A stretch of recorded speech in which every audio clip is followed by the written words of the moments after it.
Rockeyez would like to welcome John D., Gamechanger, Bamboozle, and new Food Truck Carnival show. Tell me a little bit about your early days when you first started promoting things. Did you always have that in mind? Yeah, I mean, I started off at the Birch Hill nightclub in I guess Old Bridge. Right. So I grew up in a time where, my first show that I ever booked at Birch Hill was Lincoln Park, and I paid them like $500. Wow. And I got them to sign a note that they owed me a show. And I actually cashed that note in. It's a true story. I called their agent. I said, I still have the note. Here it is. I want to use it for Bamboozle. Right. And I got them to return to the stage along with My Chemical Romance at Bamboozle. So it all adds up in the end that it's a small world. Right. Yeah. And those paths, those roads all are intertwined. And from Birch Hill, growing up as a young buyer to today, I'm very versed in the history of rock and roll in the area, and I knew that the success would most likely be there based on what Starland does and what we did at Birch Hill, and even what we did at Hunka Bunka a couple times. We knew that the market was ready for rock and roll. Right. Wow. How about when you were a high school kid? What did you listen to? I listened to New Edition. And then I got into Dave Matthews Band. I think I became more fascinated with the instruments and the sounds, and I was into the whole Run DMC, NWA thing, and I was a kid. Right. I was, I am a pop. I have a pop ear. I would say that more than I am rock or anything, it's more pop in me. Right. Wow. You really had a really fulfilling career so far, and I mean, you went from venue to venue, and now you're doing this food truck carnival concert show coming up in September. What's the deal when you got to get all these bands to sign a contract and offer them all kinds of I guess royalties or whatever they want? Is it really that difficult? I'm lucky that I've made a lot of great relationships over the years with a lot of the bands. Gamechanger was launched 3 years ago as an artist development platform, and we use it to basically foster the development of the artists in the smallest stage here in Howell, and we work them up. So we have one-on-one relationships, right? And not only with the bands, but with the managers and the agents and the, even the accountants, because they all share similar clientele. So we're able to get in contact with, basically anybody we need to. And in this situation, again, I have a good relationship with the whole Lincoln Park camp. Right. So Chester, Stone Temple Pilots fell pretty easily. I have a great relationship with William Morris. That's where we connected Godsmack and Slash, and then rolling down the agency group, we go grab from Tim Borer. We grab, Clutch and Black Label and Skillet from APA. It was pretty interesting how it went down. A lot of people thought I was out of my mind. Right. I mean, it was like selling land in Alaska for the first couple months because why would I want to play a carnival? Well, it's not really a carnival; it's a concert. Well, why are there food trucks? Well, because I want to have better concessions than everybody else. Right.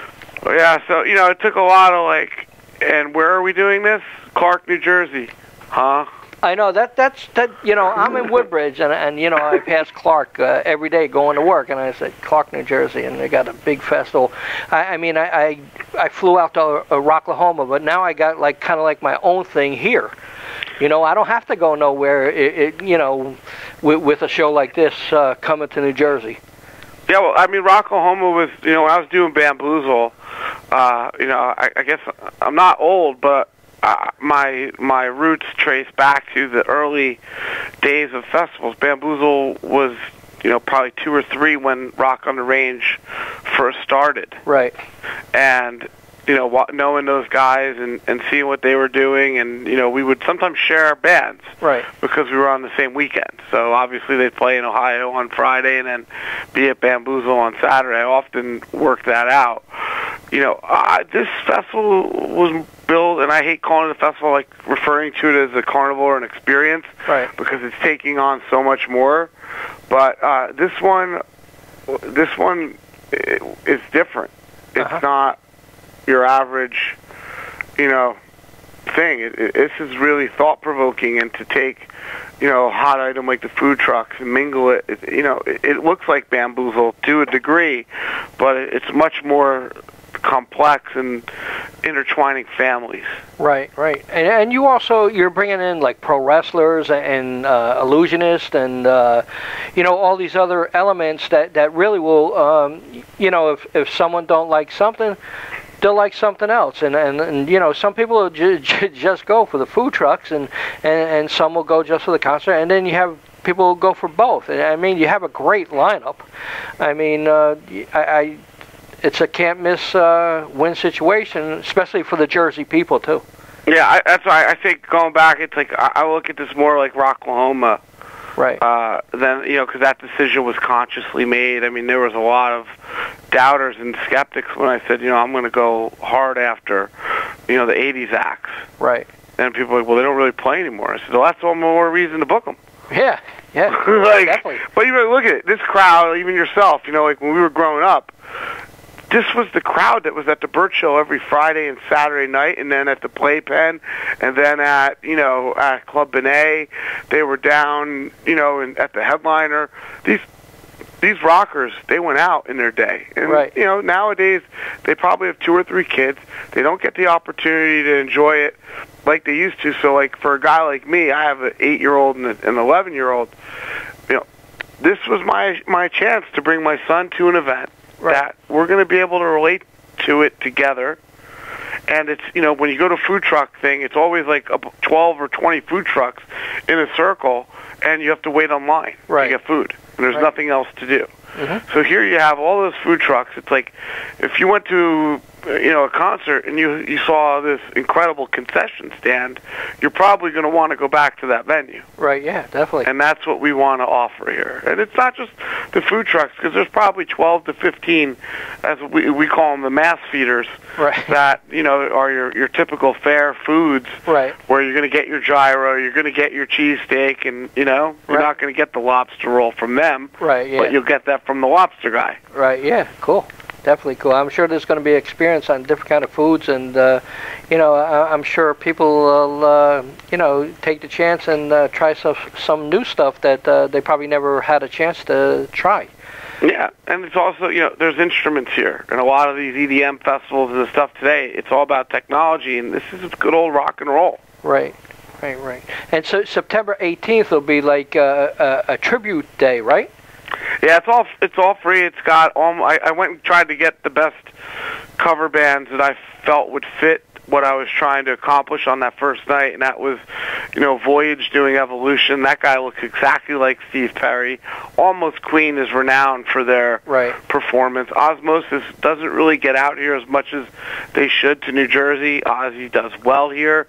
That's going to be a good one. And then, obviously we wanted the female aspect. You don't want it to be too male-driven. Right. So we went and put on Judas Priestess, and that rounds out the Friday night. $14.99 unlimited ride wristbands, $5 parking, free to get in.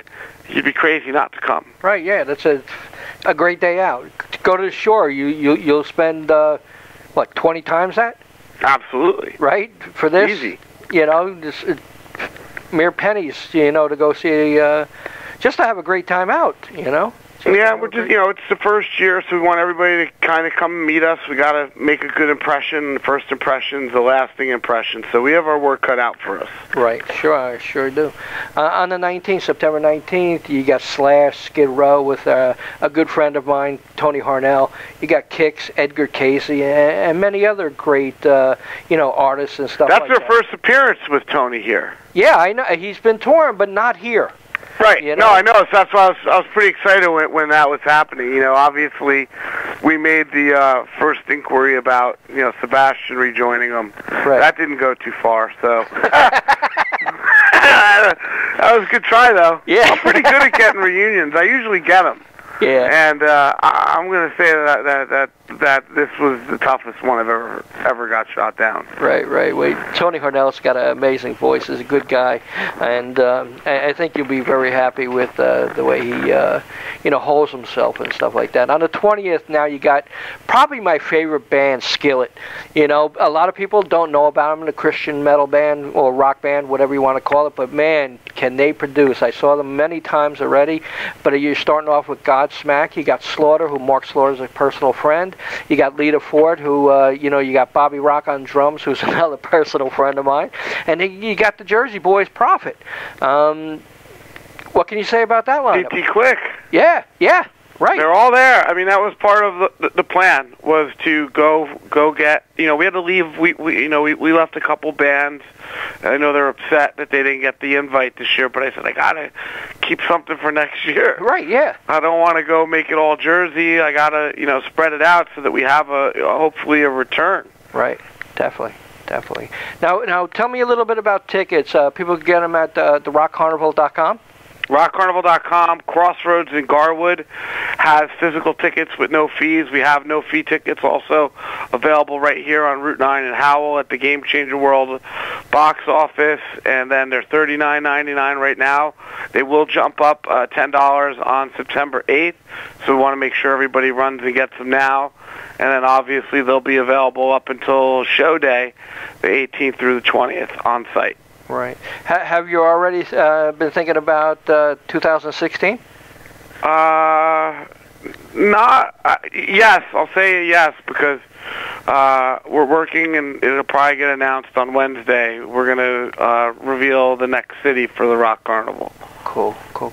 Is there anything you want to talk about? Anything you want to talk about that I missed? It's a family festival. Right. And as much as it has that metal and that, it's still going to be produced to incorporate, like I said, that experience between a father or a mother and their kids. I want this to be their rock concert. I want parents to feel okay bringing their kid to their first concert. Cool. That means the world to me. Cool. Yeah, my wife and my daughter plan on going and stuff like that. I'm just waiting for clearance from your press people to see if we got passes or not. But well, I'll put a good word in for you, all right? Thank you. I can appreciate that. They'll be happy. But congratulations. Thank you so much, man. Keep it going. New Jersey means the world to me. Would you like to say anything to the people out there besides come down? Bring it. Let's let it rock. Oh, cool, man. Thanks a lot, John. No problem. Take care. Talk to you later, man. You too. Bye-bye.